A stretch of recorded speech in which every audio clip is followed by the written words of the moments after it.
எல்லாருக்கும் வணக்கம், மதிய வணக்கம். எல்லாரும் எப்படி இருக்கீங்க? ஒரு சின்ன இன்ஃபர்மேஷன் தான். நம்ம குமரி மாவட்ட விஜய் தளபதி அவங்களுடைய இயக்கம் சார்பா, மக்கள் இயக்கம் சார்பா ஒரு ஆம்புலன்ஸ் ஒப்பந்த அடிப்படையில வாடகைக்கு வாங்கி விட்டுட்டு இருந்தாங்க.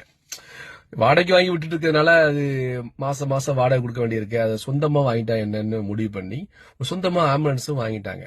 அந்த சொந்தமா வாங்கின ஆம்புலன்ஸ் ரெடி பண்ண ஸ்டிக்கர்லாம் ஒட்டணும்ல, அது 2-3 நாள் கேப் இருந்ததுனால அது என்ன பண்ணிட்டாங்கன்னா ஒரு பெரிய பொருளையே கிளப்பிட்டாங்க.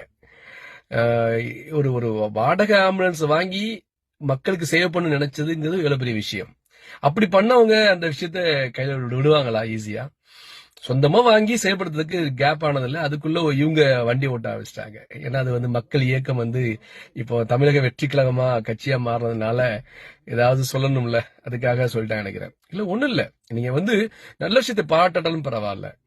ஆனா இந்த உண்மை தெரியாம தவறான ஒரு செய்தியை மக்கள் மத்தியில கொண்டு போறதா வேதனை. இது என்ன ஆகும்னா, நாளைக்கு நல்லது பண்ணு நினைக்கிறவங்களுக்கு மனசு லெவல்ல அவங்க ரொம்ப பாதிக்க அடை செய்யும். இது மத்தவங்களுக்கு தவறான முன்னுதாரணமா இருக்கக்கூடாது. நல்ல தீவிரமா விசாரிச்சுட்டு செய்யணும். இன்னைக்கு பாருங்க, அந்த ஆம்புலன்ஸ் ஸ்டிக்கர் ஒட்டி ப்ராப்பரா அவங்க சொந்தமாவே ஆம்புலன்ஸ குமரி மாவட்டத்துல விஜய் அவர்களுடைய மக்கள் இயக்கம் தமிழக வெற்றி கழகத்து மூலமா ஆம்புலன்ஸ் விட்டுருக்காங்க. மக்கள்கிட்ட கேட்கறது, எல்லாத்தையும் சொல்றது விஷயம் என்னன்னா, நீங்க ஒரு நபரை நீங்க கஷ்டப்பட்டு பாராட்ட வேண்டாம், உண்மையை சொன்னாலே போதும். தவறான செய்தியை பரப்பாம இருந்தாலே மனசு சந்தோஷமா இருக்கும். இதுதான் ரொம்ப முக்கியமான விஷயம். மத்தவங்க சேவ் பண்றவங்களுக்கு என்கரேஜ் பண்ற மாதிரி இருக்கும். ரொம்ப நன்றி.